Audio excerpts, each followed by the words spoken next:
जम्मू कश्मीर में सुरक्षा एजेंसियों को ऐसे इनपुट मिल रहे हैं कि आतंकवादी किसी बड़ी घटना को जम्मू कश्मीर में अंजाम देना चाहते हैं, जिसके चलते हुए जम्मू कश्मीर को हाई अलर्ट पर रखा गया है। ऐसी खबरें सामने आ रही हैं कि 14 फरवरी के आसपास यानी कि पुलवामा अटैक और मकबूल भट्ट आतंकवादी की बरसी को देखते हुए आतंकवादी किसी बड़ी घटना को अंजाम देना चाहते हैं, जिसके चलते हुए लगातार जम्मू कश्मीर में सुरक्षा को बढ़ा दिया गया है। इसके चलते ही कठुआ के रेलवे स्टेशन पर एक मॉक ड्रिल की गई। इस मॉक ड्रिल में पुलिस के साथ साथ जीआरपी भी मौजूद रही और ये सुनिश्चित किया गया कि अगर किसी तरह की आतंकवादी घटना होती है तो किस तरह से उसे निपटा जाए और यात्रियों की सुरक्षा को ध्यान रखा जाए। इसी के चलते हुए लगातार जो है पूरे जम्मू कश्मीर में सर्च ऑपरेशंस को तेज कर दिया गया है और पूरी सुरक्षा एजेंसियों को हाई अलर्ट पर रखा गया है, ताकि अगर आतंकवादी किसी घटना को अंजाम देने की कोशिश करते हैं तो उसको नाकाम किया जा सके। इनफैक्ट बीएसएफ हो और साथ ही साथ जो सिविल फोर्सेस हैं हमारी और SDRF, medical services, dog squad, हर एक वो इंसान जो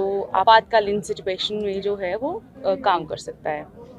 बात रही इस स्पेसिफिक एरिया की, तो ये एरिया जो है हमारे कठुआ रीजन में आता है, पाठी नाला जिसको कहते हैं। यहाँ पे मॉक ड्रिल करने का एक बहुत बड़ा रीज़न ये भी था कि अगर आप इसकी टोपोग्राफी देखेंगे तो खड है और अंडुलेशंस हैं, मतलब एरिया ऊपर नीचे है। तो जब आप ऐसी सिचुएशन में काम करते हैं तो आपको एरिया की फेमिलियरिटी होनी चाहिए, पहली चीज़। और दूसरा ये होना चाहिए कि आपको पता होना चाहिए कि आसपास का इंफ्रास्ट्रक्चर क्या है। तो ये दो बहुत बड़े रीजंस हैं कि हम मॉक ड्रिल्स ऑर्गेनाइज करते हैं।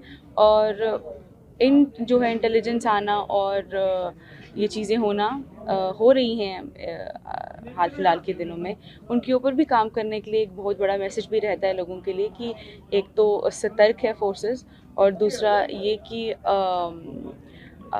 हमारी जो फोर्सेस हैं वो आपस में भी जो है रेडी रहे इन केस ऐसी सिचुएशन आती है। तो जीआरपी की मुहिम रहेगी कि आगे भी ऐसी मॉक ड्रिल्स ऑर्गेनाइज करें। कैमरामैन सुल के साथ विकास अब्रोल, इंडिया डेली के लिए जम्मू से।